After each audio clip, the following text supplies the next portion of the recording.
Indonesia is a country in Southeast Asia and Oceania between the Indian and Pacific Oceans. It consists of more than 17,000 islands, including Sumatra, Java, Borneo, Sulawesi, and New Guinea. Indonesia is the world's largest island country and the 14th largest country land area at 735,358 square miles.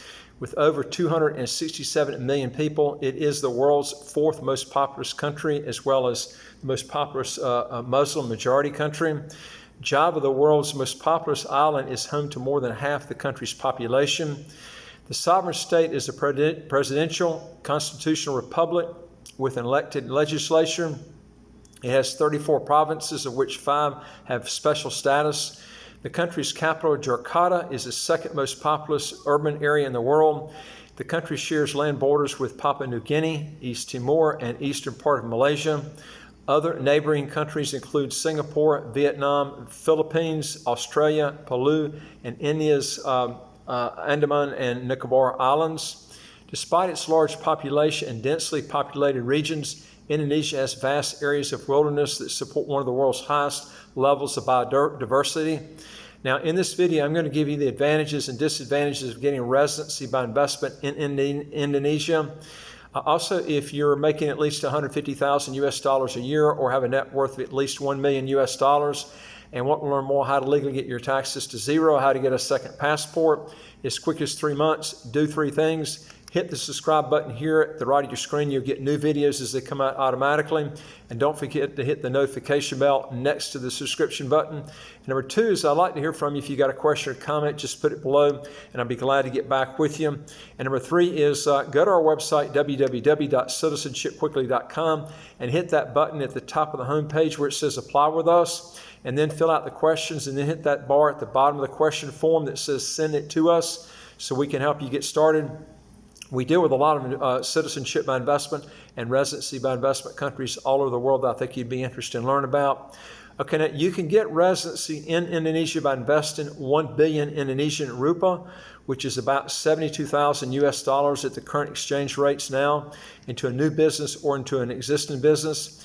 Indonesian citizens had visa-free or visa-free on arrival access to 71 countries and territories, ranking the Indonesian passport 73rd in terms of travel freedom.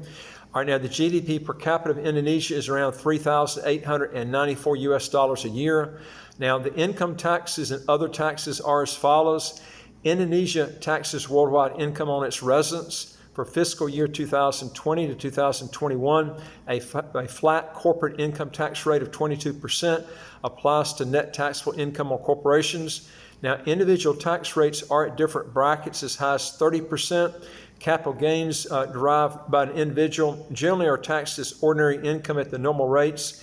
Gains on shares listed in Indonesia are taxed at 0.1% of the transaction value.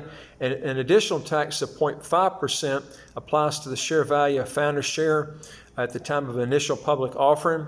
Now, there is a transfer tax. The disposal of land and or buildings generally is subject to a final tax of 2.5% on transaction value.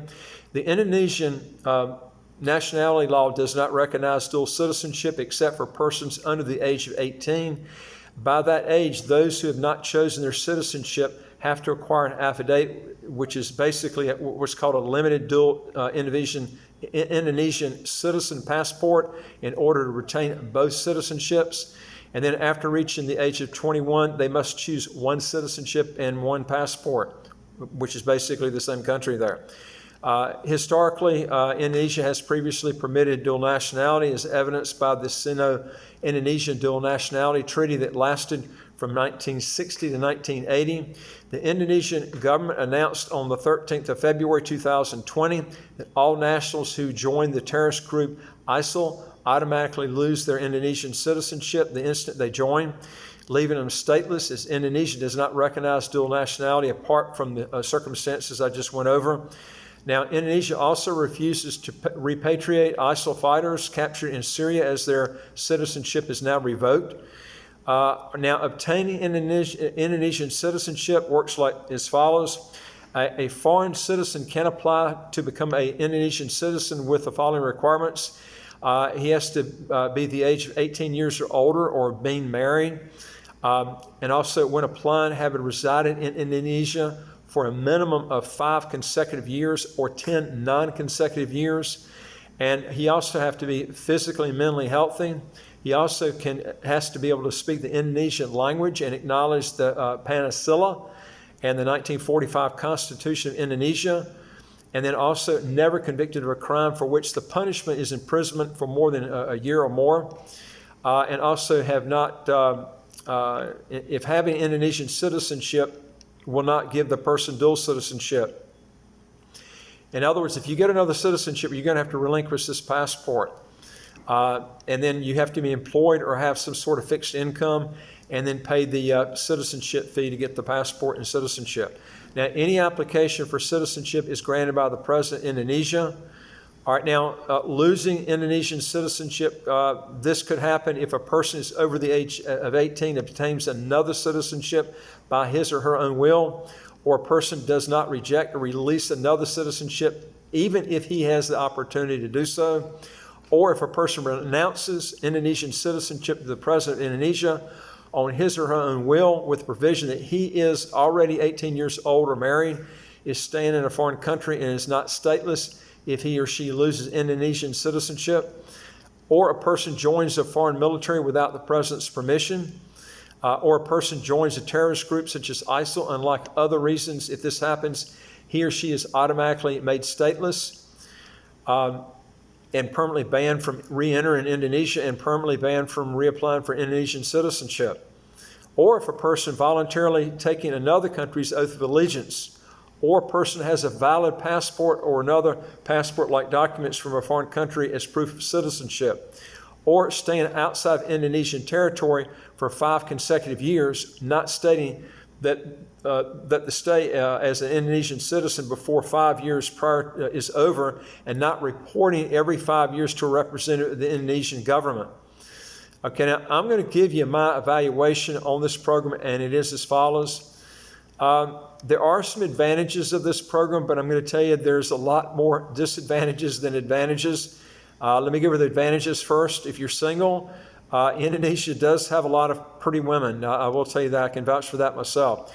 Number 2 is the cost of living is very cheap there. It's one of the cheapest places in the world to live. If you've got a business, number 3, this is a great place to outsource because the labor cost is so low. And number 4 is it is the 4th most populous country in the world behind China, India, and the USA.